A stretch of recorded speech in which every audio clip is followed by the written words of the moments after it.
Sir, বিয়ে করবেন আমায়? একাদশ শ্রেণীতে পড়ুয়া ছাত্রী তানহার মুখে কথাটি শুনে হতভম্ব হয়ে গেলাম আমি। আশেপাশে তাকিয়ে দেখে নিলাম কেউ শুনে ফেলল কিনা ওর কথাটি। না, কেউ নেই এদিকে। বললাম, কি বলছো এসব? মাথা ঠিক আছে কি তোমার? দেখুন স্যার, আমি জানি আপনি আমাকে পছন্দ করেন আর হয়তো ভালোবাসেন। আপনি যে বাসায় এসে পড়ানোর চেয়ে আমাকে কাছ থেকে দেখতে আসেন বেশি, সেটা কিন্তু আমি সেই ক্লাস 9-এর থেকেই দেখে আসছি। যাই হোক, আমি অনেক ভেবেছি বিষয়টি নিয়ে। এবার আমি যা ভেবেছি আপনার মনেও যদি তাই থাকে, তবে মায়ের সাথে বিষয়টি নিয়ে কথা বলতে পারেন। এটা ঠিক যে তানহাকে আমি পছন্দ করি আর ভালোবাসি, কিন্তু ওর পরিবারের যে স্ট্যাটাস, তার সাথে কখনোই আমার পরিবারের স্ট্যাটাস যায় না। আর তাই মনের কথা এতদিন মনেই পুষে রেখেছি, কখনো মুখ ফুটে বলার সাহস করিনি।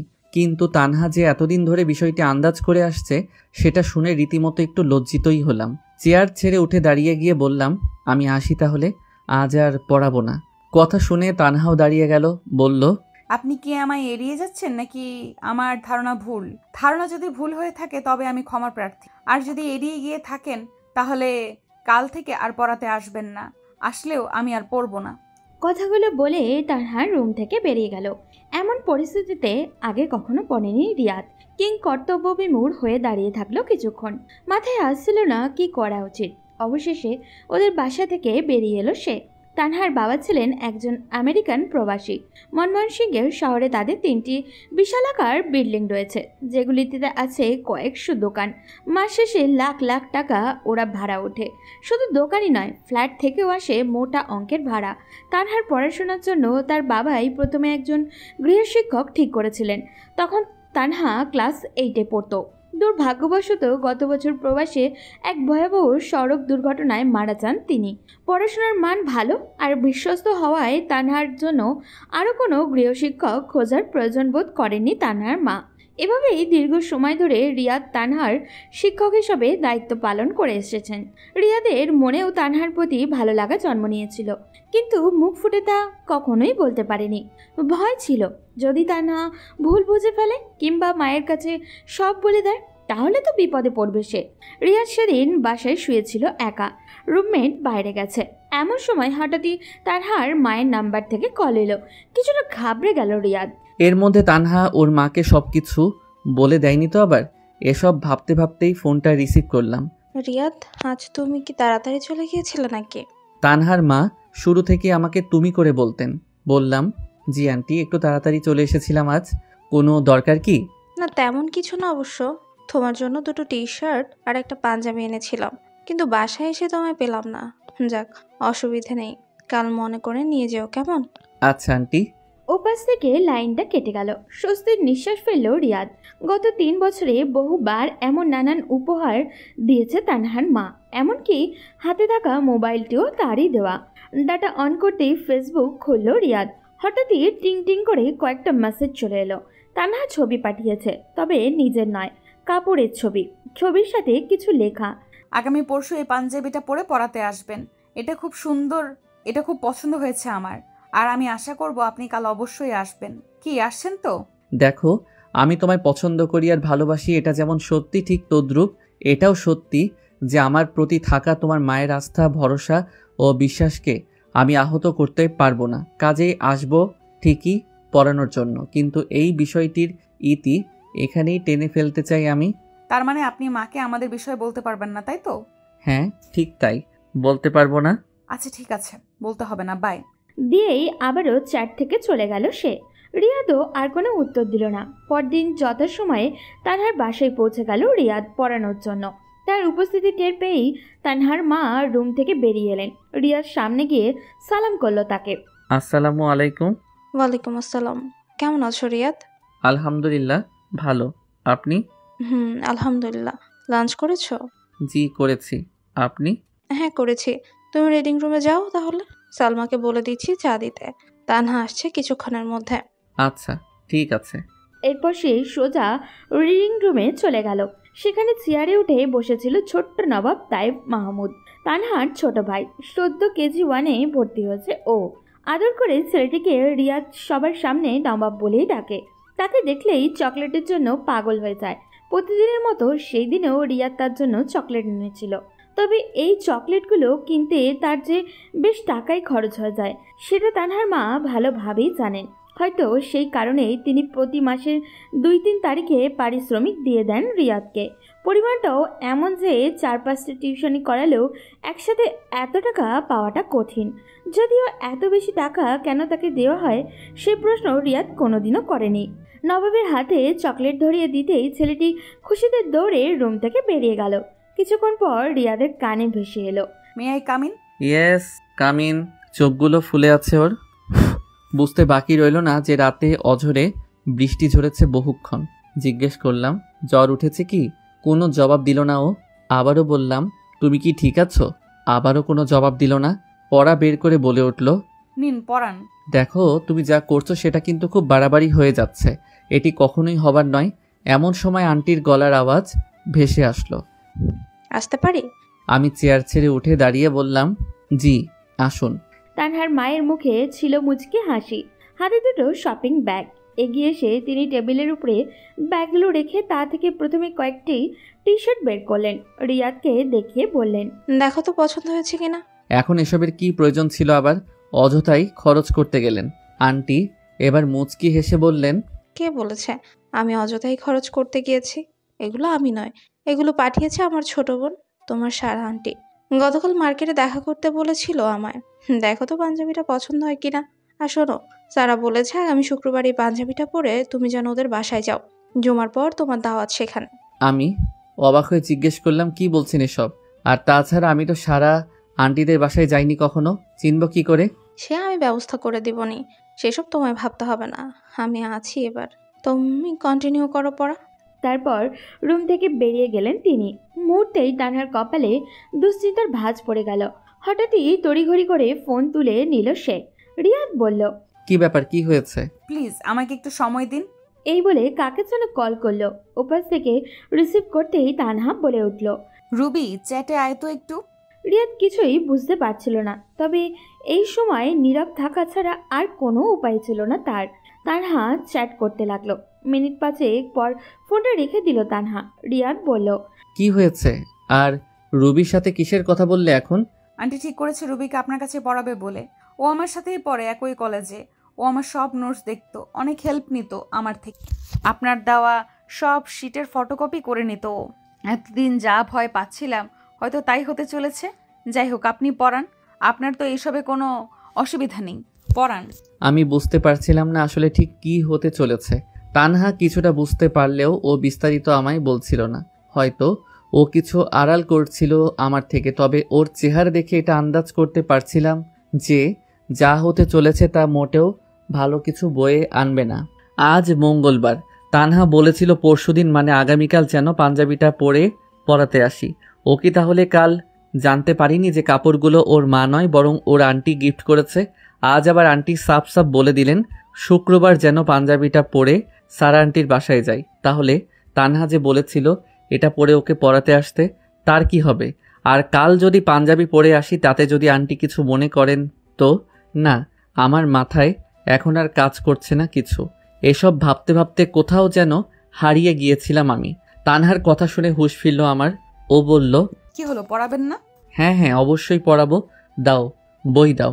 রিয়াদ বই নিয়ে পড়ানোর চেষ্টা করছিল, কিন্তু তানহার চোখ যেন বারবার তার উপরেই আটকে যাচ্ছিল। কি হয়ে গেল এই দুদিনে বুঝে উঠতে পারছিল না রিয়াদ। এতদিনে সবকিছু তো ভালোভাবেই চলছিল, কিন্তু এখন আর ঠিকভাবে পড়তে পারছে না। আবার হুট করে পড়ানো ছেড়ে দেওয়াও যাচ্ছে না।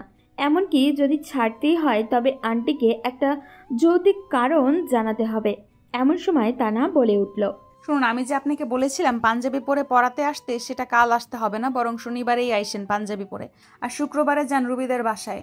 আগে গিয়ে দেখুন আন্টি কি বলেন। আর হ্যাঁ, রুবি একটি ছদ্মনাম দিয়ে ফেসবুক আইডি খুলে সেটা দিয়ে আপনার সাথে অ্যাড আছে, নাম দূর আকাশের চাঁদ। আপনার নিকনিক আবার চাঁদ কিনা। এবার বুঝতে পারছি সবই ওর প্ল্যান মতোই হচ্ছে। তানহা কথাগুলো বলছিল আর যেন রেগে মেগে একেবারে ফেটে পড়ছিল। রিয়াদ বলল, সবই ওর প্ল্যান মতোই হচ্ছে মানে? কিসের প্ল্যান? আর আমি যে মনে মনে এখন পাঞ্জাবির বিষয়টা নিয়ে ভাবছিলাম, সেটা তুমি টের পেলে কি করে? আপনাকে এত কিছু জানতে হবে না, পড়ান। চুপ করে থাকতে দেখে এবার একটু রাগান্বিত স্বরে তানহা বলল, শুনুন, মায়ের কাছে আমাদের বিয়ের কথা নিয়ে কিছুই বলতে হবে না আপনার। এতদিন যেভাবে আসতেন, সে যেটা করেন, পড়াতেন আবার চলে যেতেন, এখন থেকেও ঠিক সেই প্যাটার্নই ফলো করবেন। ভুলে যাওয়ার চেষ্টা করবেন আমি যে আপনাকে কোনো কিছু কোনোদিন বলেছিলাম। আর গতকালও আজকের বিষয়টির সব কিছুর জন্য আমি আপনার কাছে হাত জোর করে ক্ষমা চাইছি। ক্ষমা করুন আমায়, দয়া করে এবার আপনি স্বাভাবিক হন। ঠিক তখনই দরজার কড়াঘাত শোনা গেল। সাধারণত রিডিং রুমের দরজা সবসময় খোলাই থাকতো, কিন্তু নবাব ছাড়া আর কেউ কখনো বিনা অনুমতিতে প্রবেশ করতো না। রিয়াদ ফিরে দেখলো সালমা খালা হাতে ট্রে নিয়ে দাঁড়িয়ে আছেন। সে বলল, খালা, আসুন ভেতরে। তিনি ভেতরে আসতেই তানহা তাড়াতাড়ি উঠে গিয়ে তার হাত থেকে ট্রেটা নিয়ে নিল এবং বিনয়ের সাথে তাকে বিদায় জানালো। তিনি চলেও গেলেন। সালমা খালাকে রিয়াদ আসার পর থেকে এই বাড়িতে কাজ করতে দেখেছে, কিন্তু কখনো দেখেনি বাড়ির কারোর সাথে ওনার রক্ষ ভাষার কথা হয়েছে। তানহাদের পরিবারের এই দিকটা রিয়াদের কাছে সব সময়ই ভালো লাগে। অনেক সময় অর্থ বিত্তের দাপটে মানুষ অমানুষ হয়ে যায়, কিন্তু এই পরিবারের বিষয়টা একদমই ভিন্ন। চুপচাপ বসেছিল রিয়াদ। তানহা ট্রে থেকে একটি চায়ের কাপ তুলে তার সামনে আস্তে করে রেখে দিতে দিতে বলল, এই নিন চা, এটি পান করুন, দেখবেন মনটা ফুরফুরে হয়ে গেছে। সালমা খালার বানানো চা বলে কথা। আর শুনুন, আপনার একটা গ্রিন কালার পাঞ্জাবি ছিল না, সেটা কাল গায়ে দিয়ে আসবেন। এটা এমনিই বলতেছি, আসলে আমার ভালো লাগবে। আমি চায়ের কাপে চুমুক দিতে দিতে মাথা নেড়ে ওকে সায় দিলাম। হ্যাঁ, আসবো। রিয়াজ বুঝতে পারছিল তানহা টোটালি বিষয়টাকে স্বাভাবিক করে তোলার জন্য এত কথা বলছিল। তানহার দিক থেকে রিয়াদের প্রতি আকর্ষণ কোনো কমতি ছিল না, কিন্তু রিয়াদ নিজ বিষয়টাকে এখন নিছকই কল্পনা হিসাবেই দেখছিল, বাস্তব হিসাবে নয়। চা পান করতে করতে পড়ানো চলছিল। তানহা চেষ্টা করছিল পড়ায় মনোযোগী হতে, কিন্তু সেই প্রয়াস বারবারই ব্যর্থ হচ্ছিল। আচ্ছা, রুবিদের বাসায় কে কে আছেন? রিয়াদের মুখে এমন প্রশ্ন শুনে তানহা যেন আটকে উঠল। আন্টি, রুবির ছোট ভাই রায়ান ও ছোট বোন ঋতু। আর আঙ্কেলের কথা জানেনই হয়তো, তিনি তো গত বছর স্ট্রোক করে মারা গিয়েছিলেন। কিন্তু হঠাৎ এই প্রশ্ন কেন? চোখ বড় বড় করে তাকিয়ে প্রশ্ন করল সে। রিয়াদ মুচকি হেসে জবাব দিল, বারে, রুবিকে পড়াতে যাব আর ওদের বাসার সকলের সম্বন্ধে আইডিয়া নিয়ে যাব না, তা কি করে হয় বলো? তাই তোমার থেকে একটু ধারণা নিয়ে নিলাম। যাই হোক, রুবিকে তুমি আর কোনো শিট দিবা না, ওকে আমি অন্য স্টাইলে পড়াবো, এক্সট্রা কেয়ার করে। কথাগুলো শুনেই মুহূর্তের মধ্যেই তানহার চেহারা লাল টকটকে হয়ে উঠল। বসে থেকেই তার শরীরে কাঁপুনি শুরু হলো। এবার তানহা দাঁতের দাঁত কামড়ে বলল, কি বললেন আপনি? কথাগুলো আবার বলুন তো। রুবিকে আপনি এক্সট্রা কেয়ার করে পড়াবেন, অন্য স্টাইলে পড়াবেন? চায় বিষ দিয়ে আপনাকে মেরে ফেলবো আমি। আপনি শুধুই আমার, আর কারণ নয়। কথাগুলো একশেষে বলে রুমে থেকে বেরিয়ে গেল তানহা। রিয়াদের মনেও কৌতূহল জন্ম নিল তানহার ভেতরের কথাগুলো জানার। প্রতিটি মেয়ের ভিতরে যেমন কোমলতা আর সরলতা থাকে, ঠিক তেমনই থাকে এক ধরনের হিংস্রতা, যা আসলে ভালোবাসাকে আঁকলে রাখার জন্য কাজ করে। রিয়া চাইছিল তানহার সেই হিংস্রতার দিকটা দেখতে। না, এই হিংস্রতা কারোর ক্ষতি করে না, বরং ভালোবাসার মানুষকে আপন করে রাখে। রিডিং রুমের পাশেই ছিল তানহার বেডরুম। এতদিন পড়াতে এসে কখনো সেদিকে চোখ বুলায়নি রিয়াদ। উকিঝুঁকি দেওয়ার প্রশ্নই ওঠে না।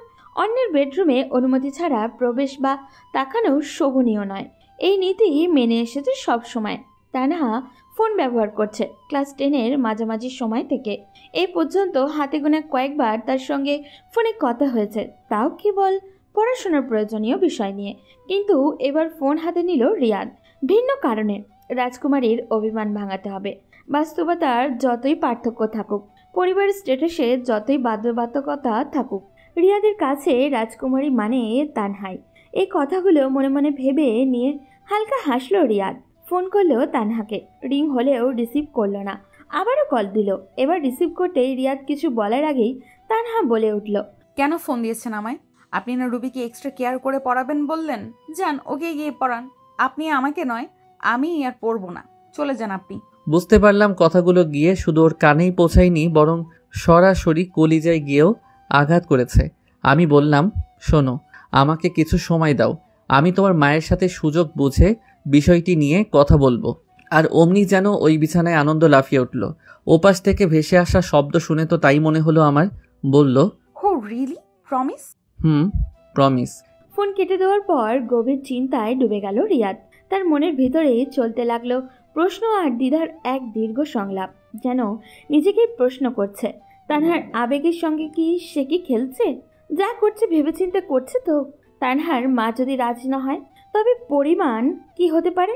তানহাকে যে রঙিন স্বপ্ন দেখানো হয়েছে সেটাকে বাস্তবে রূপ দেওয়ার সম্ভব হবে তো? মানুষের ভেতরের ইমোশনগুলো সব সময় চারপাশের বাস্তবতার অনুকূল ভাবতে বাধ্য করে। রিয়াদেরও তেমন হচ্ছে, কিন্তু সে যতদূর এগিয়েছে সেখান থেকে ফেরার আর কোনো পথ নেই। কারণ তানহাকে যে আনন্দের সাগরে ভাসানো হয়েছে তাকে সেই সাগরে আবারও ডুবিয়ে দেওয়া তার দ্বারা সম্ভব নয়। নিজের সাথেই যেন এক অদৃশ্য যুদ্ধ শুরু হয়ে গেছে তার। ঠিক তখনই তান্না এসে দরজায় দাঁড়ালো। রিয়া তাকিয়েছিল তার ফেরার অপেক্ষায়। কোনো কথা নয়, দুজনের চোখের ভাষাতেই যেন কথাগুলো হয়ে গেল। রুমে ঢুকলো তানহা। চোখগুলো লাল হলেও মুখে হাসি ফুটে আছে। তার মুখের আকৃতিটা চাঁদের মতো গোল। এ ধরনের মেয়েদের স্বামীরা নাকি 12 মাসেই ভরা জ্যোৎস্নার সৌন্দর্য দেখতে পান। হয়তো রিয়াদও ভাগ্যবান হতো যদি তানহা তার জীবনে থাকতো। অনেকক্ষণ পড়াশোনা চলল। যাওয়ার সময় ইচ্ছে করে রিয়াদ শপিং ব্যাগগুলো রেখে দরজার দিকে এগিয়ে গেল। তখনই পেছন থেকে ডেকে উঠল তানহা। এই যে শোনেন। রিয়াদ ফিরে তাকালো তানহার দিকে। তানহা সামনে এসে ভ্রু কুঁচকে বলল, ইচ্ছে করে ব্যাগগুলো রেখে যাবার বুদ্ধিটা কিন্তু দারুণ ছিল। গতকাল পাঞ্জাবি বিষয়টা যখন আমার মনে চলছিল তখনও সেটা ধরতে পেরেছিলে, আর এখনও। কিন্তু কিভাবে? এইভাবে মন থেকে আপনাকে পড়ে ফেলতে পারি বলেই তো আপনাকে চাই, বোঝেন না? আমার মুখ থেকে জবাব দেবার মতো আর কোনো শব্দ উচ্চারিত হলো না। চোখে চোখ বিনিময় করে ব্যাগগুলো নিয়ে বেরিয়ে গেলাম। বাসায় ফিরে দেখি রুমমেট রেজা ব্যাগ গোছগাছ করছে। জিজ্ঞেস করলাম, কিরে, কি হয়েছে? রিয়াদ কথাগুলো শুনে তার চোখ ভিজে উঠল। রিয়াদ এগিয়ে গিয়ে তার কাঁধে হাত রেখে নিচু স্বরে বলল, রেজা, সব কিছু ঠিকঠাক আছে তো? অমনি ও সজোরে জড়িয়ে ধরলো আমায়। হাউমাউ করে কাঁদতে শুরু করলো। ওকে সামলে নিয়ে বললাম, আরে বলবি তো আমায় কি হয়েছে, বল।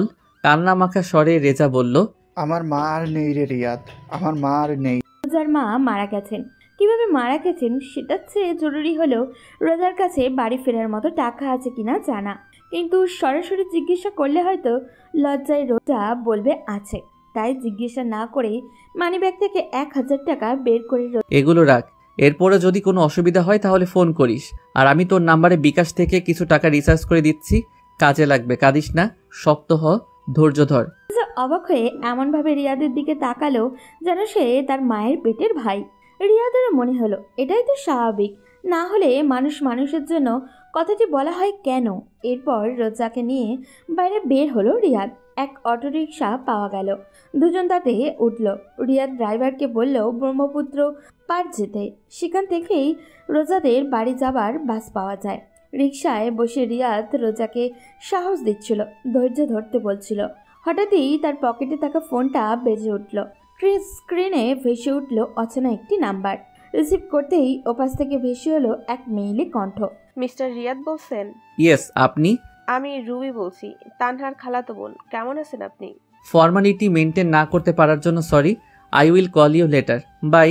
এই বলে ফোনটা কেটে দিলাম আমি। রেজা চুপচাপ বসে আছে যেন একটা পাথর। হবে নাই বা কেন? একজন সন্তানের জন্য মায়ের উপস্থিতি আর অনুপস্থিতি যে কতটা সুখ দুঃখের ফারাক সেটা তো তারাই টের পায় যারা এর ভুক্তভোগী। রিকশা থেকে নেমে রিয়াদ ভাড়া মেটালো। তারপর রোজার বাসে টিকিট কেটে দিল। সিটে বসিয়ে তাকে পানি কিনে দিল এবং বাস ছাড়ার আগ পর্যন্ত ঠায় দাঁড়িয়ে রইল কাউন্টারে। এতে অন্তত কিছুটা হলেও রোজার মনে সাহসের সঞ্চয় হবে। রিয়াদের তাই মনে হচ্ছিল ওপাশে বসেই কেউ বাস ছেড়ে যাওয়া পর্যন্ত সেখানেই ছিল সে। বাস ছেড়ে যাবার পর রিয়াদ আবারও রিকশায় উঠে সেই অচেনা নাম্বারে কল দিল। রিং বাজতেই দ্রুত রিসিভ হলো। মনে হচ্ছিল ওপাশে বসেই কেউ অপেক্ষা করছিল। রিসিভ করেই ওপাশ থেকে বলে উঠল, আমি অপেক্ষা করছিলাম আপনার ফোনের জন্য। যাক, ভালোই হলো। গতকাল তানহা বলছিল আপনি নাকি কোনো মেয়ে লোকের সাথে ফোনে কথা বলেন না। আমি ওকে বলেছিলাম আমি কথা বলে দেখিয়ে দেব।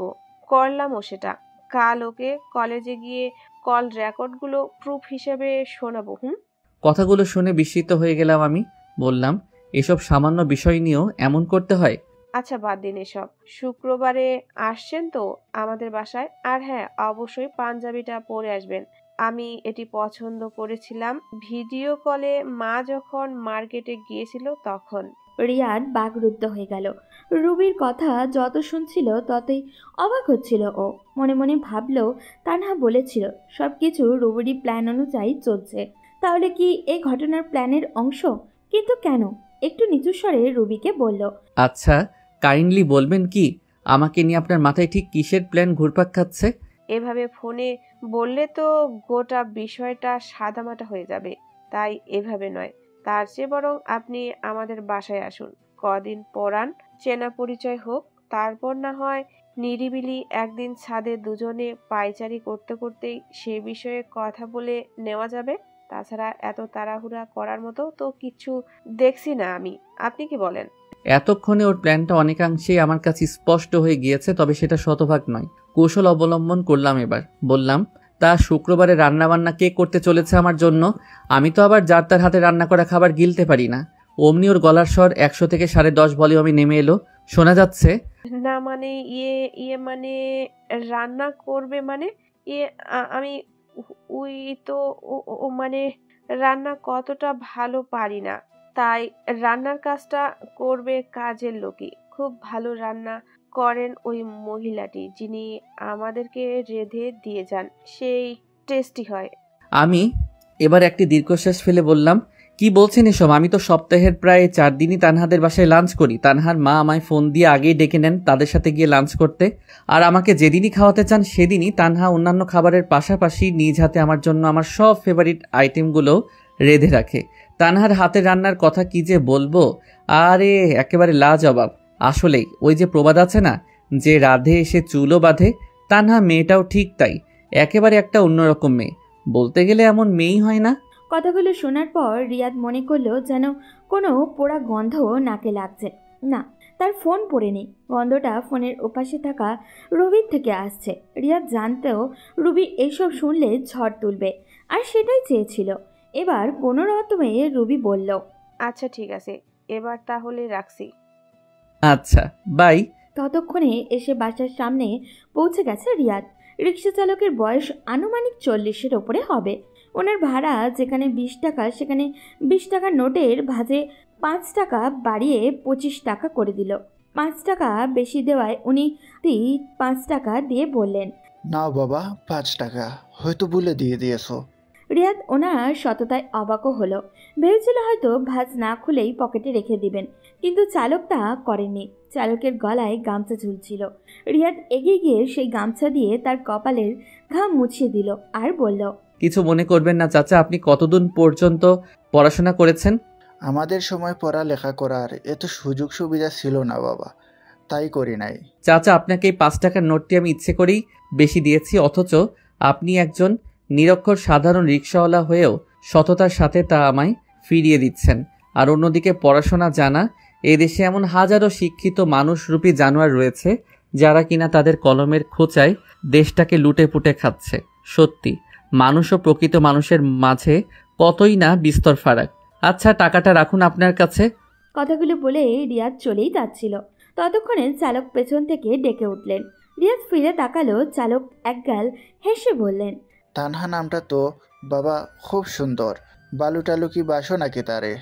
রিয়াদ হেসে দিল। তা দেখে উনি হেসে উঠলেন। তারপর রিক্সা আবার ক্রিং ক্রিং করে তার গন্তব্যে রওনা হলো। রাতে শোবার সময় ফেসবুকে ঢুকতেই রিয়াদের মনে পড়ল রুবির সেই ফেক আইডি দূর আকাশের চাঁদ। সার্চ করে খুঁজে পেয়েই টাইমলাইন ও অ্যাবাউট ঘেটে দেখল, কিন্তু কাজে লাগার মতো কোনো তথ্য মেলেনি। ঠিক তখনই মেসেঞ্জারে টিং টিং করে মেসেজ এলো তানহার আইডি থেকে। লিখছে, আসসালামু আলাইকুম, কি করা হচ্ছে? ওয়ালাইকুম আসসালাম। শুয়ে শুয়ে ফেসবুকিং করা হচ্ছে। তুমি? সেম। খেয়েছেন রাতে? হ্যাঁ, খেয়েছি। তুমি? জি খেয়েছি। আচ্ছা। এরপর বেশ কয়েক মুহূর্ত কেটে গেলেও আমি কোনো মেসেজ দিলাম না। এবার ও লিখলো, কি ব্যাপার, কথা বলতে কি ভুলে গেছেন এত চুপচাপ যে? ঠিক তা নয়, কথা বলতে ভুলে যাব কেন, বরং কথা বলতে ভয় পাচ্ছি যদি কোনো ভুল ভ্রান্তি হয়ে যায়। কি বলছেন এইসব? আপনি ভয় পাচ্ছেন, তাও আবার আমাকে? এতে এত অবাক হওয়ার কি আছে? যাকগে, শুক্রবারে তুমি আমায় নিয়ে যাবে রবিদের বাসায়, ঠিক আছে? আপনার মাথায় এখনো রুবির কথা ঘুরছে? কাল আসুন আপনি, মেরে ফেলবো আপনাকে। বাই। রিপ্লাই দিয়ে মুহূর্তে চেয়ার থেকে উধাও হয়ে গেল ও।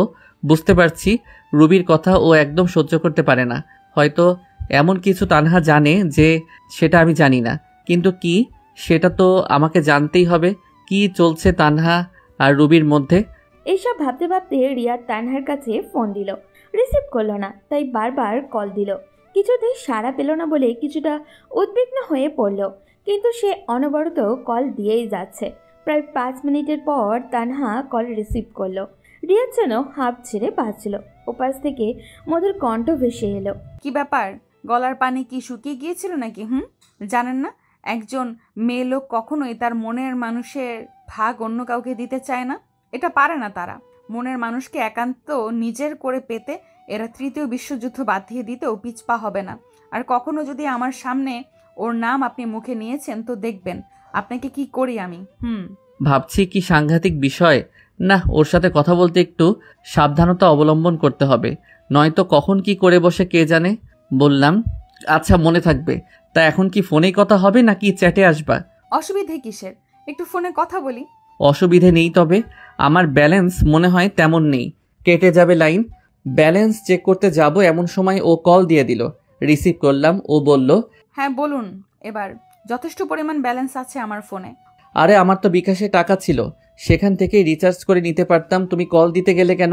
হয়েছে, এবার এইসব বলা বাদ দিয়ে কাজের কথা বলুন তো। কই, আমাদের তো কোনো কাজের কথা নেই। আপনি না আসলেই। আমি কি আসলেই? কাজের কথা হলো মায়ের কাছে কখন আমাদের বিষয়ে কথা বলবেন সেটা বলুন। তা এখনো ঠিক করিনি। কমাস পরই আমার মাস্টার্সের ফাইনাল এক্সাম দেই, রেজাল্ট হোক, চাকরির বন্দোবস্ত হোক, তারপর দেখা যাবে। ও আচ্ছা, তা কি করবেন এখন? এই তো ফেসবুকিং করবো আর অনলাইনের খবরাখবরে চোখ বুলাবো। তুমি? আচ্ছা, আপনি কি কি খেতে পছন্দ করেন বেশি? আগে বলো তুমি কি কি সবচেয়ে ভালোভাবে রান্না করতে পারো। সে সময় রুবিকে ওই কথাগুলো ওকে মেন্টালি ডাউন করে দেওয়ার জন্য বলেছিলাম। সফলও হয়েছি। প্রকৃতপক্ষে তানহার হাতের রান্না খাওয়ার সুযোগ এখনও সেভাবে হয়ে ওঠেনি। এবার তানহা বলল, আমি তো প্রায় সবকিছুই রান্না করতে পারি। আমি সবকিছু রান্না শিখেছিলাম আমার দাদির কাছ থেকে। দাদির হাতের রান্না ছাড়া বাবা খেতেনই না। আর দাদির মারা যাবার পর বাবা খেতেন আমার হাতে রান্না, খেতেন আর বলতেন এই যেন আমার মাই রান্না করেছেন। আচ্ছা যান, আগামীকাল আপনাকে বিরিয়ানি রেঁধে খাওয়াবো, কেমন? আন্টি যদি কিছু বলেন তো? মাথা খারাপ আপনার? মা যদি জানতে পারেন আমি আপনাকে রান্না করে খাওয়াচ্ছি তাতে বরং উনি খুশিই হবেন। কেন খুশি হবেন কেন? কারণ বাবা মারা যাবার পর আমি কখনোই আর কারোর জন্য সেভাবে কিছুই রান্না করিনি, তাই।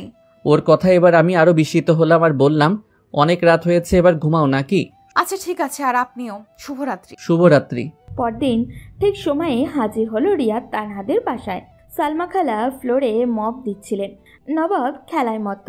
তানহার মায়ের কোনো সার শব্দ নেই। হঠাৎই ফোন কল এলো তানহার মায়ের নাম্বার দিয়ে। রিয়াদ রিসিভ করলো। আসসালামু আলাইকুম। ওয়ালাইকুম আসসালাম। রিয়াদ এসেছো বাসায়? জি আন্টি, মাত্রই এলাম। জানতাম চলে আসবে। তোমার পাঞ্চুয়ালিটি যে এমনই। যাই হোক, তানহাকে দেখলাম খুব যত্ন সহকারে আজ তোমার জন্য বিরিয়ানি রান্না করছে। খেয়ে যেও। আমি একটা দোকানে বিউটি পার্লারের জন্য ভাড়া দেওয়ার বিষয়ে কথা বলতে এসেছি। এরপর তোমার স্যার আন্টির বাসায় যাব।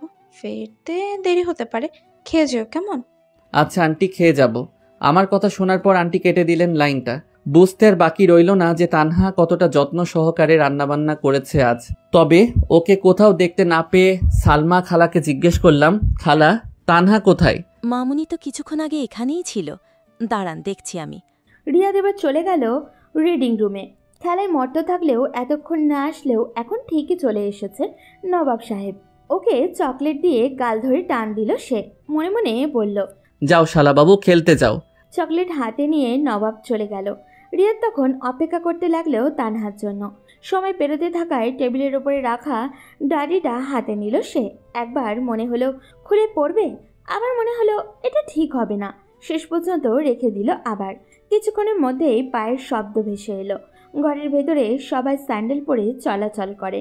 রিয়াদের জন্য আলাদা স্যান্ডেল রাখা থাকে মূল ফটকে। দরজার দিকে তাকাতেই দেখা গেল গ্রিন রঙের জামা পরে দাঁড়িয়ে আছে তানহা। মাথায় ওড়না, চোখে কাজল, কোনো বাড়তি সাজসজ্জা নেই। রিয়াদ এক দৃষ্টিতে তাকিয়ে রইল। সেও চুপচাপ দাঁড়িয়ে থাকলো। কয়েক মুহূর্ত পার পর তানহা নরম কণ্ঠে বলল, ভেতরে আসবো কি? আমি যেন থমকে গেলাম। আমতা আমতা করে বললাম, হ্যাঁ এসো। ও বইপত্র গোছগাছ করছে এমন সময় মনে মনে নিজেকেই নিজে বললাম, কি রে রিয়াদ, এরকম সিম্পল সাজে ওকে দেখে কাত হয়ে গেলি, কখনো যদি গর্জিয়াস সাজে দেখিস তখন কি হবে? হেসে নিজেকে নিজেই বললাম, আরে না, বিয়ের পর তো দুজনারই, তখন আর গর্জিয়াস সাজে সাজলেও কোনো অসুবিধা হবে না। কথাগুলো নিজের সাথে নিজে মনে মনে বললেও হাসিটা ঠিকই মুখ ফুটে উঠেছিল না, আমার খেয়ালে ছিল না। আমাকে এভাবে হাসতে দেখতে তানহা বলে উঠল, জনাব, বিয়ের আগে আমি আপনার সামনে গর্জিয়াস সাজে আসবো না কখনোই, ভাববেন না। তানহার কথায় রিয়াদ আবারও বিস্মিত হলো। এরপর পড়ানো শুরু করলো বটে, কিন্তু মন একদমই পড়ায় বসছিল না। সামনের আসনে যদি কোনো পড়ি বসে থাকে তবে পড়ানো কম, তাকানোই বেশি মনে হবে স্বাভাবিক। এমন ভাবনায় ডুবে থাকতেই তানহা তাকে প্রশ্ন করলো, স্যারের কি আজ শরীর খারাপ নাকি মন? কিছুই খারাপ না, সবই ঠিক আছে, পড়ো তুমি। তাহলে আপনি যে আমার সাথে কথা বলার ছুতো খুঁজছিলেন সেটার কি হবে? এবার আর আমি চুপ করে থাকতে পারলাম না, বললাম, আচ্ছা, সেদিন আমি যখন মনে মনে পাঞ্জাবির কথা ভাবছিলাম তখন তুমি সেটা বুঝে গিয়েছিলে। এরপর শপিং ব্যাগগুলো ইচ্ছে করে রেখে চলে যাচ্ছিলাম, সেটাও বুঝতে পেরে গেছিলে। আবার আজও টের পেয়ে গেছো তোমাকে গর্জিয়াস সাজে কখনো দেখলে কি হবে তা নিয়ে আমার মনে কী সব চলছিল তা। কিন্তু এত কিছু কি করে বুঝতে পারো তুমি? এবার তানহা বলতে লাগলো, দেখুন, আমি এই সবগুলো বিষয়কে কোইন্সিডেন্স বা কাকতালীয় বলতে রাজি নই। এখনও বেশ কয়েকবার উপস্থিত সময়ে একজন পুরুষ মানুষের মনে চলাচল, ভাবনা পদ্ধতিকে বুঝতে পারা বা বর্ণনা করতে পারার যে ঘটনাগুলো সংঘটিত হয়েছে তাতে কৃতিত্ব আমাকে না দিলেও নারী জাতিকে ঠিকই দিতে হবে। অবাক হয়ে জিজ্ঞেস করলাম, কিন্তু তা কেন?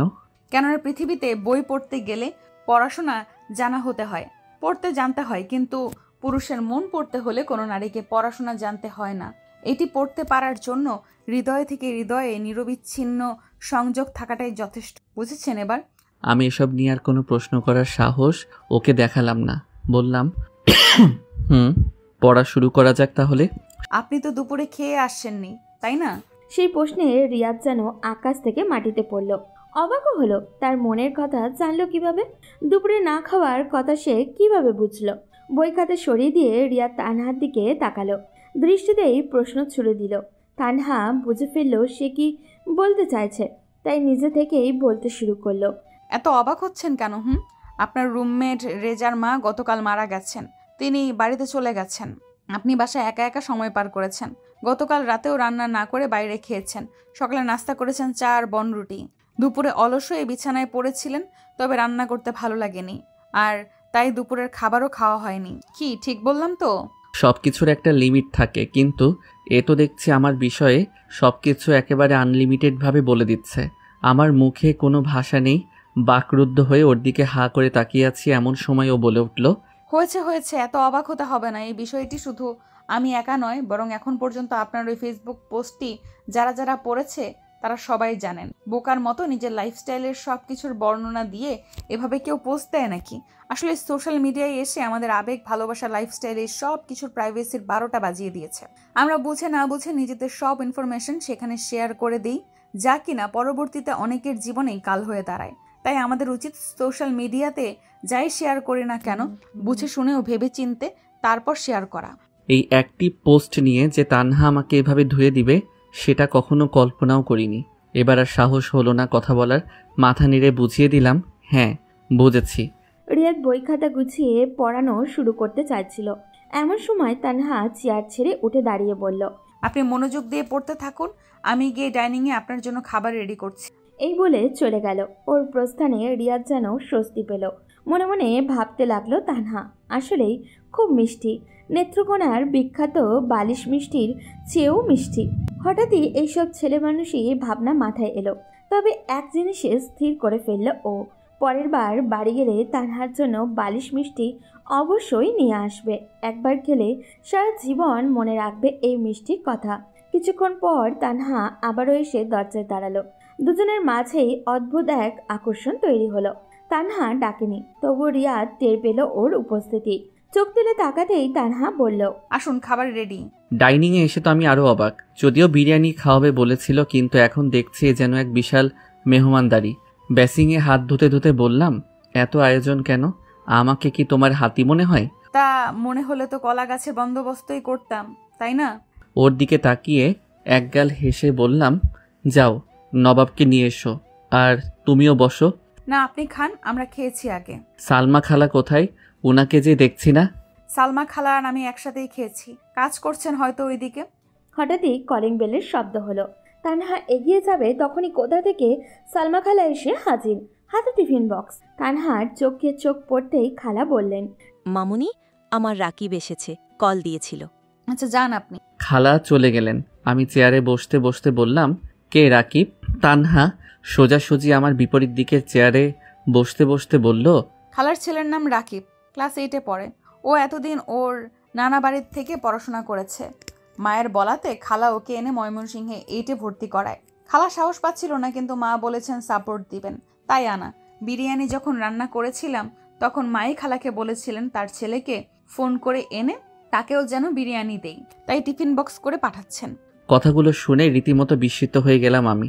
বললাম, সত্যি তোমার মায়ের মতো মানুষই হয় না। ওনার মতো সবাই যদি তাদের অধীনস্থদের সাথে নিজেদের সাধ্যমতো এমন ব্যবহার করত তাহলে কতই না ভালো হতো। তাহলে আর পত্রিকা টিভিতে আমাদের এমন কোনো খবর দেখতে হতো না যে অমুক জায়গায় গৃহকর্মীকে মেরে হাসপাতালে পাঠালো মালিক, তমুক জায়গায় গৃহকর্মীর হাত ঝলসে দিল মালিক। এই সেই। আমার কথাগুলো শুনে তানহা একটা দীর্ঘশ্বাস ফেলে বলল, হয়েছে, এবার খাওয়া শুরু করুন তো। খেতে লাগলাম আমি। খেতে খেতে বললাম, তোমার ফিউচার ড্রিম কি? মানে কি করতে চাও বা হতে চাও? পড়াশোনা তো করছি, পড়াশোনা শেষ করে কি করব না করব সেটার ডিসিশন আমি একা তখনও নিব না, আর এখনও অগ্রিম নিতে চাইছি না। তাহলে কার থেকে বা সাথে নিবে? আপনার থেকে। ওর সমস্যা হলো সব কিছু ও অকপটে বলে দেয়। স্পষ্টবাদিতা দারুণ ওর। বললাম, আমার থেকে? কিন্তু কি করে? টেবিলের উপর রাখা নাইফ হাতে নিল তানহা আর বলল, আপনি এমন একটা ভাব করেছেন যেন আপনি কিছুই জানেন না। শোনেন, যদি কোনো উল্টাপাল্টা করেছেন তো এই নাইফ দিয়ে আমি আপনাকে খুন করে তারপর জেলে যাব, মনে থাকে যেন। তার কথায় রিয়াদ হেসে ফেলল। এরপর খাবারে মন দিল সে। রিয়াদ খাচ্ছে আর তানহা মনোযোগ দিয়ে তা দেখছে। এমন সময় হঠাৎই তানহার ফোন বেজে উঠল। রিয়াদ তাকাতেই বলে উঠল, মা ফোন দিয়েছে। ফোন হাতে নিয়ে তানহা রিসিভ করলো বটে, কিন্তু কয়েক মুহূর্তের মধ্যেই তার মুখশ্রী বিবর্ণ হয়ে উঠল। রিয়াদও খাবার থামিয়ে তাকিয়ে রইল। তানহা কিছুতেই বলছে না, শুধু শুনেই যাচ্ছে। আন্টি কি এমন বলছেন যে মেয়েটার চেহারা একেবারে ভেঙে পড়েছে? মিনিট কয়েক এভাবেই কেটে গেল। ফোন রেখে দিল তানহা। চোখে মুখে অদ্ভুত সংশয়ের ছাপ স্পষ্ট। রিয়াদ নিচু স্বরে কথা বলল, কি হয়েছে তানহা? সবকিছু ঠিকঠাক আছে তো? আন্টি ঠিক আছেন তো? রুবি ফোন করেছিল মায়ের ফোন থেকে। মা এখন ওদের বাসাতেই আছেন। ও বলছিল ও নাকি মাকে আন্টিকে বলতে শুনেছে যে মা আমাদের বিষয়ে সব কিছু জেনে গেছেন, আর বলল ও নাকি মাকে এটাও বলতে শুনেছে যে দেখ সারা, আমার একটাই মেয়ে, ওকে একটা ভালো ছেলের হাতে তুলে দিতে পারলে আমি নিশ্চিন্ত। আর সালমাকে বলেছি রিয়া যতক্ষণ বাসায় থাকে ততক্ষণ যেন লুকিয়ে হলেও ছায়ার মতো ওদের সব মুভমেন্টের উপর নজর রাখে। ওরা কি বলে না বলে সবকিছুই যেন জেনে আমাকে জানায়, বুঝলি সারা? মেয়েটাকে নিয়ে বড্ড টেনশন হয় আমার। রিয়াদের গলা দিয়ে আর খাবার নামলো না। উঠে গিয়ে হাত ধুয়ে নিল। খেয়াল করলো এমন সময় সালমা খালা কোথাও নেই আশেপাশে। তানহার দিকে তাকিয়ে রিয়াদ শান্ত স্বরে বলল, আমি রিডিং রুমে যাচ্ছি, তুমি এসো। তারপর সে চলে গেল রিডিং রুমে। বসে অপেক্ষা করতে লাগলো। মনে মনে ভাবতে লাগলো নানান কিছু। তাহলে কি আন্টি আমাদের বিষয়ে সব কিছু জেনে ফেলেছেন? আমরা যে নিজেদের মধ্যে এত এত কথা বলেছি সব জেনে ফেলেছেন উনি? যদি তাই হয় তাহলে আমি কি করে ওনার সামনে গিয়ে দাঁড়াবো? যদি উনি জিজ্ঞেস করে বসেন, তোমার উপর আমার স্বামীর এত ভরসা ছিল, আমারও ছিল, অথচ সেই তুমি কিনা এমন করলে? কথাগুলো ভাবতে ভাবতে নিজেকেই নিজে প্রশ্ন করলাম, রিয়াদ, যদি এমনটি হয় তাহলে তখন তুই কি উত্তর দিবি বল? কোনো সদুত্তর আছে কি তোর কাছে? কিছুক্ষণ পর তানহা এলো। উপস্থিতি টের পেয়েই রিয়াদ তাকালো। দ্রুত চোখ ফিরিয়ে নিল ও। ওর মুখের দিকে তাকানোই যাচ্ছিল না। প্রচণ্ড কান্নাকাটি করেছে। চেহারাটা লালচে বর্ণ ধারণ করেছে। চোখ ফুলে গেছে প্রায়। শরীরের ক্লান্তি ও নিস্তেজ ভাব। তাই উঠে দাঁড়িয়ে রিয়াদ বলল, যাও, তুমি রেস্ট করো গিয়ে। আমি আন্টির সাথে ফোনে কথা বলে নিব। প্রয়োজনে রাতে বাসায় এসে সরাসরি ওনার সাথে কথা বলবো। তুমি ভেবো না এসব নিয়ে, আমি এখন যাচ্ছি। কথাগুলো বলে রিয়াদ রুম ছাড়তে চাইল। দরজায় এসে দাঁড়ালো আবারও। পা যেন এগোচ্ছিলই না। ফিরে তাকাতেই দেখলো তানহার চোখ বেয়ে অজর ধারায় অশ্রু ঝরছে। সেই দৃশ্য গলা শুকিয়ে গেল তার। ভেতরটা ক্ষত বিক্ষত হয়ে উঠল, চোখও ভিজে এলো অজান্তেই। তবুও নিয়তি মেনে রিয়াদকে ফিরে যেতে হলো। বুক ভরা দীর্ঘশ্বাস নিয়েই বাড়ি ফিরল সে। রাতের অন্ধকারে একা শুয়ে আছে রিয়াদ। আলো আর ভালো লাগছে না ওর, শুধু ভাবছে তানহার মায়ের সামনে গিয়ে কিভাবে দাঁড়াবে সে। হঠাৎই টেবিলের উপরে রাখা ফোনটা বেজে উঠল। আটকে উঠল রিয়াদ। মনে হলো তানহার মাই হয়তো কল করেছেন। ফোন হাতে নিয়েই বুঝলো যা ভেবেছিল ঠিক তাই। সত্যি আন্টি ফোন দিয়েছেন। সে তড়িঘড়ি করে রিসিভ করলো, সালামও দিল। আসসালামু আলাইকুম আন্টি। ওয়ালাইকুম আসসালাম রিয়াদ, কোথায় আছো তুমি এখন? আমি বাসায় আছি এখন। কেন? আজ আমাদের সাথে ডিনার করতে পারবে? মানে যদি তোমার কোনো ব্যস্ততা না থাকলে তাহলে আর কি। আচ্ছা আন্টি, অসুবিধা নেই, আমি আসবো। খুশি হলাম বাবা, 9টার মধ্যে আসলেই হবে। আচ্ছা আন্টি। ফোনটা কেটে দিলেন আন্টি। তার কথাবার্তার কোনো পরিবর্তন বোঝা গেল না, অথচ এর আগে কখনো তিনি ফোন করে ডিনারের জন্য ডাকেননি। রিয়াদ ভেবে চলল, এর মানে কি? আন্টি সারা আন্টির সঙ্গে কথা বলে কোনো সিদ্ধান্তে পৌঁছেছেন? যদি তাই হয় তবে সেটা কিসের সিদ্ধান্ত? প্রশ্নগুলোর কোনো উত্তর মিলছিল না। দুশ্চিন্তা গ্রাস করতে লাগলো তাকে। শরীর ঘামে ভিজে যাচ্ছিল। মাথা ঠান্ডা করতে গোসলের সিদ্ধান্ত নিল রিয়াদ। এতে শরীরও ফ্রেশ হবে, মনও হালকা হবে। এই ভেবে দ্রুত গোসল সেরে নিল। এদিকে সময়ও ফুরিয়ে আসছিল। আন্টির নির্দেশ মতো রাত 9টার আগেই পৌঁছাতে হবে। তাই রেডি হয়ে রওনা দিল তানহার বাসার উদ্দেশ্যে। সদর দরজার সামনে এসে দাঁড়ালো রিয়াদ। ঘড়ির কাঁটা তখন 8:40। কলিং বেল বাজলো সে। একবার, দুইবার, তিনবার। এরপর অপেক্ষা করতে লাগলো। অনেকেই বেল বাজাতে গিয়ে যেন পেছনে সিংহ তাড়া করেছে। এভাবে বিরতিহীনভাবে সুইচ চাপতেই থাকে। কিছুক্ষণ অপেক্ষা করুন, ভেতরের মানুষগুলোকে তড়িঘড়ি ফেলে দিবেন না। কিছুক্ষণ পর দরজা খুলল তানহা। তবে এ যেন দিনের বেলায় সেই তানহা নয়। এবার ওর মুখে উজ্জ্বল হাসি, চরমনে ভাব, আর হাসিতেও রহস্যের আভাস মিশে আছে। ভেতরে ডাকলো রিয়াদকে। ও ঢুকতেই তানহা দরজা বন্ধ করে ডাইনিং রুমের দিকে চলে গেল। ঘরের ভিতরের পরিবেশ ভিন্ন লাগলো রিয়াদের কাছে। আগে কখনো এভাবে আসেনি সে। হঠাৎই নবাব দৌড়ে এলো চকলেটের খোঁজে, কিন্তু এবার তার দিকে খেয়ালই করলো না রিয়াদ। মনোযোগ ছিল চারপাশের অদ্ভুত পরিবেশে। কিছুক্ষণের মধ্যেই আন্টি এসে হাজির হলেন। রিয়াদকে দেখে হেসে দিলেন। নবাবকে সামলাতে গিয়ে বললেন, তাইফ, তোমার ভাইয়া কাল তোমার জন্য অনেক চকলেট আনবেন। আজ এমন করো না। তাইফ মায়ের কথায় খেয়াল্লায় মগ্ন হয়ে গেল। বিস্মিত হলো রিয়াদ। আজ হঠাৎই তাকে স্যার নয়, ভাইয়া বলে পরিচয় করিয়ে দিলেন কেন? এবার উনি রিয়াদকে সোফায় বসতে বললেন। পাশের সোফায় বসলেন উনি নিজেও। সামনে টেলিভিশন চলছে।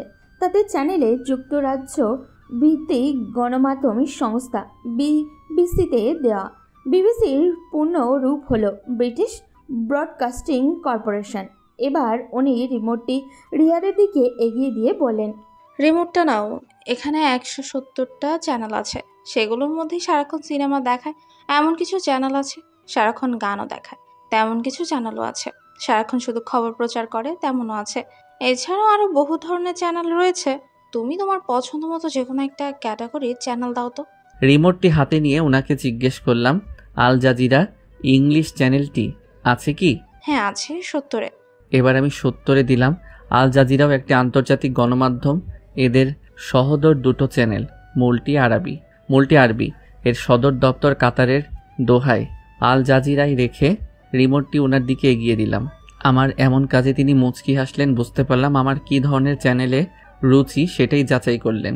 এবার বললেন, রিয়াদ চলো এবার মূল কথায় আসা যাক। জি আন্টি বলুন। দেখো রিয়াদ, আমাদের বাসায় আসা যাওয়া হয় তোমার প্রায় 4 বছর হতে চলল। তুমি এটা জেনে হয়তো অবাক হবে যে তোমাকে তানহা শিক্ষক হিসেবে আনাটা ছিল আমার মতের বিরুদ্ধে। বলতে মানে আমি তানহা টিউশন ফির পেছনে মাসিক 15-20 হাজার টাকাও খরচ করতে রাজি ছিলাম। আর তাই দুজন স্পেশাল টিচারের সাথেও আলাপ করেছিলাম। ঠিক তখনই তোমার আঙ্কেল দেশে আসেন এবং কিভাবে যেন তোমায় নিয়ে আসেন। এ নিয়ে তোমার আঙ্কেলের সাথে আমার বেশ মনোমালিন্য হয়। আর তাই তোমার পেছনে আমি গোয়েন্দা লাগিয়ে দিই। সে কাজটি করে তোমাদের সালমা খালা, তাকেই ছায়ার মতো তোমাদের উপর নজর রাখতে বলি।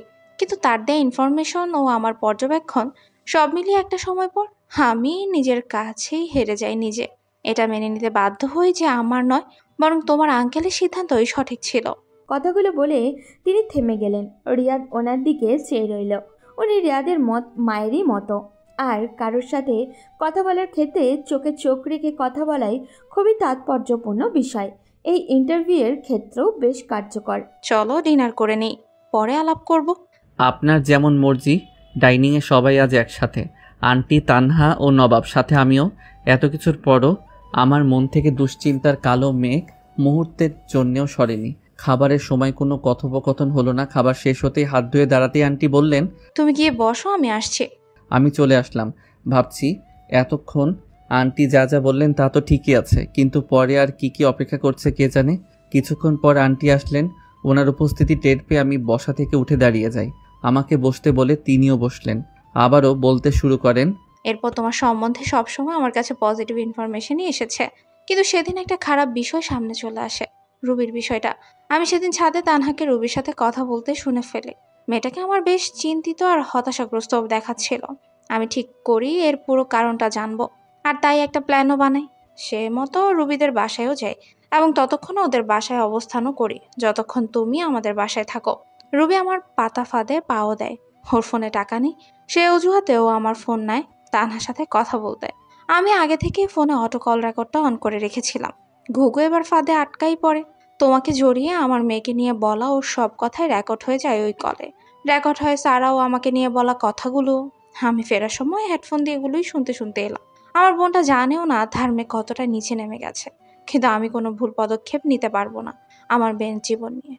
তুমি চাইলে আমার মেয়ের ইমোশনকে আশকারা দিয়ে যা খুশি তাই করতে পারতে, কিন্তু তুমি ওর ইমোশনের কোনো ভুল ফায়দা তোলোনি। এমনিতেই তোমার জন্য আমার মনে জায়গা ছিল, আর এখন তো আমাদের সবার মনকেই তুমি তোমার করে নিয়েছো। আন্টি থেমে গেলেন। এবার সোফা থেকে উঠে দাঁড়ালেন। রিয়াদও দাঁড়িয়ে পড়ল।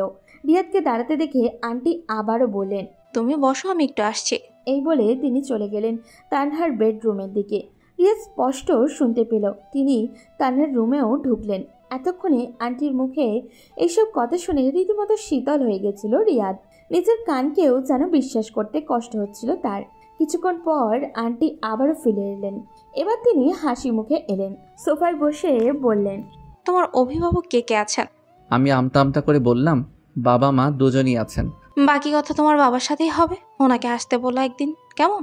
আমার আর বুঝতে বাকি রইল না কি ঘটতে চলেছে। আবেগে আপ্লুত হয়ে গেলাম আমি।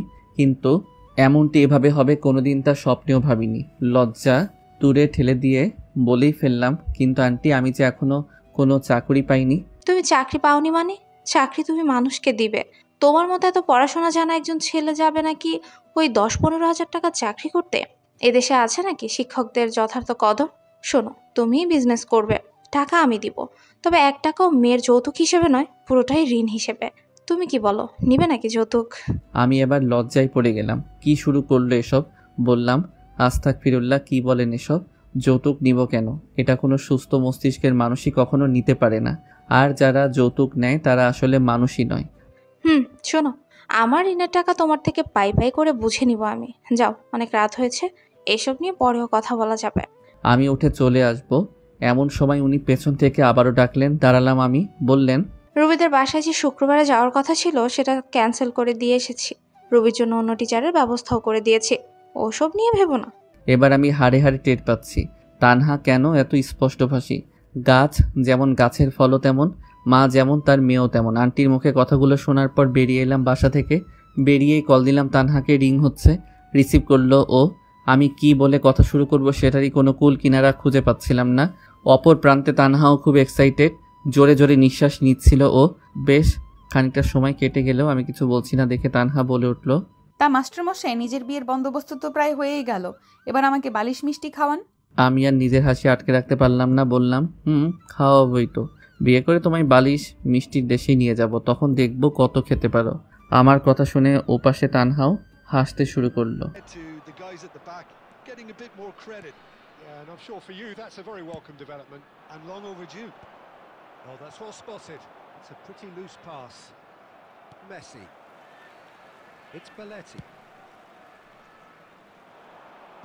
And the keeper takes decisive action. And he's quick to snatch it back. Now he's got space here. He gets big! Oh, surely that deserved better.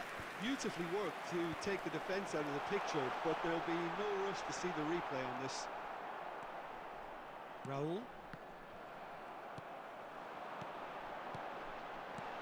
Oh, it's a great ball here. And here's Messi. That's just playing it safe and simple. And it's Messi. No change to the score. 0-0 it remains. Brzezinski. And he's there to retrieve it. Played out wide. And this is Batistuta! Has another go! He's scored! Oh, the deftness of touch.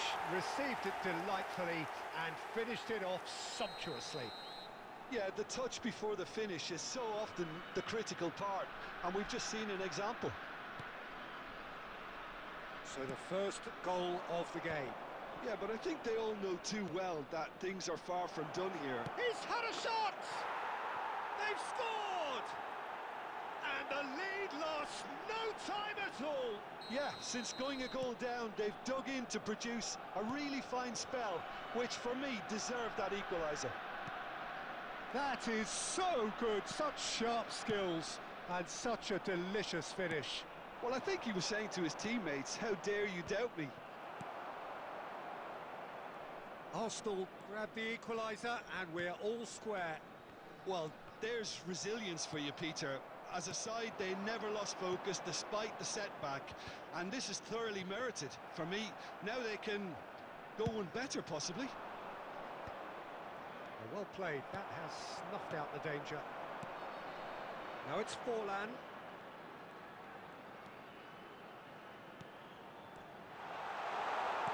Knocks it into space. A reprieve, albeit perhaps momentary.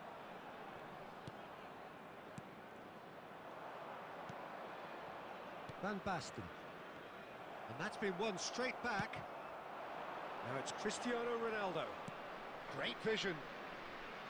And that pass just didn't quite work. Belletti. Now it's Van Basten. Oh, it's a nice idea, but the execution was lacking.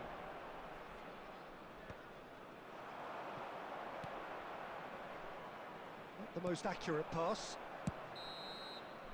And the whistle goes for half-time. Well, the glass is either half full or half empty. Neither side yet truly to impose themselves, and it's level pegging at half-time. That's a really interesting game, and they head in at half-time at 1-1. I'd like to ask you to join me in wishing our birthday boy a very special birthday.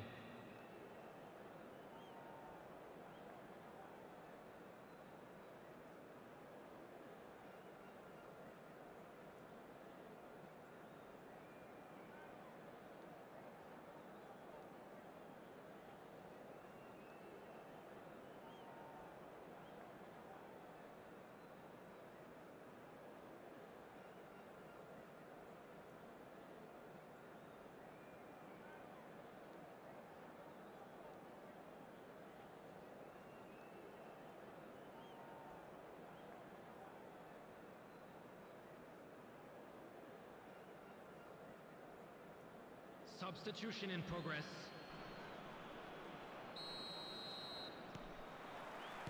Arsenal get the second half going. Bangladesh have been the team that have had the lion's share of possession and chances. Okay, they haven't got much to show for it, but I think it's a case of keep going and eventually you'll get your break. It's a threatening ball.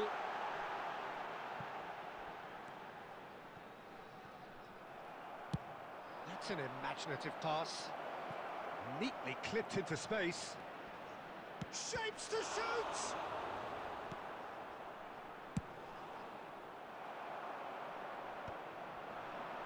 Serginho spots it and intercepts. Arsenal are looking to play on the counter here, aren't they? Well, I think it's pretty clear they've changed their shape And the shot! Goal! Arsenal! And the comeback is complete! It was casual, it was careless, and it has proven costly. Bangladesh really were asking for trouble there by failing to cope with a formidable press. So we have a breakthrough. Now how will things develop from here? Just the goalkeeper to beat. Great chance! Sticks it away! A 2-goal lead, and they're firmly in control. And that really is so impressive. Oh, that's wonderful to see. The run was explosive, the finish exquisite. Arsenal take a 2-goal lead and are looking good for the win. To be expected, Peter. They've gone and stepped it up, something they've been threatening to do and will continue to do by the looks of it. Oh, that's a key interception. Well, the run has been sold a little bit short there. Well, I think the opposition saw that pass coming a mile off, and it wasn't the best decision.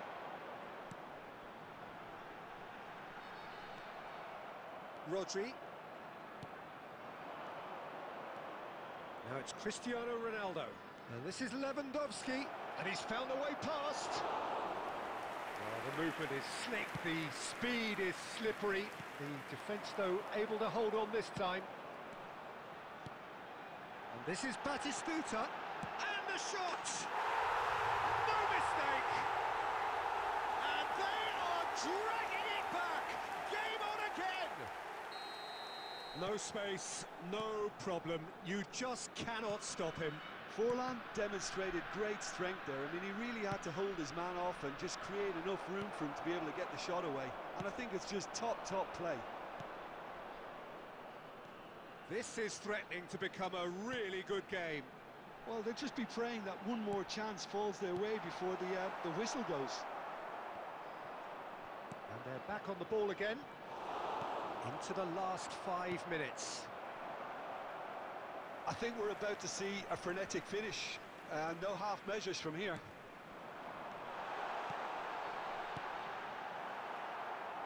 He can get that clear.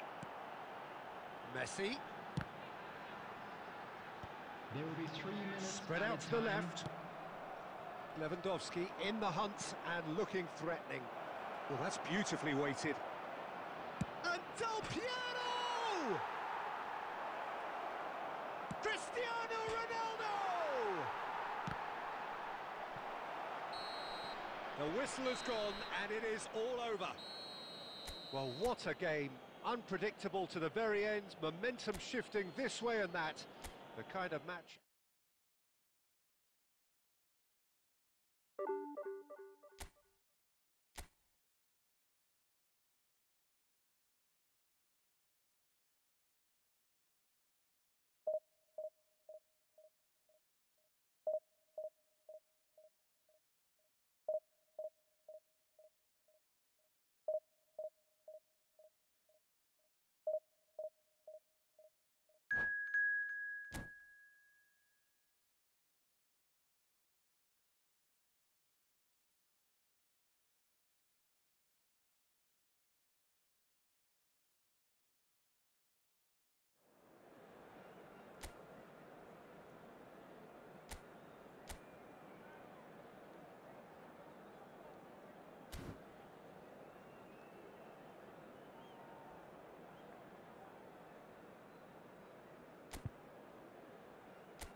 So bring it on. Hype, expectation, emotion. The game yet to kick off. The excitement already palpable.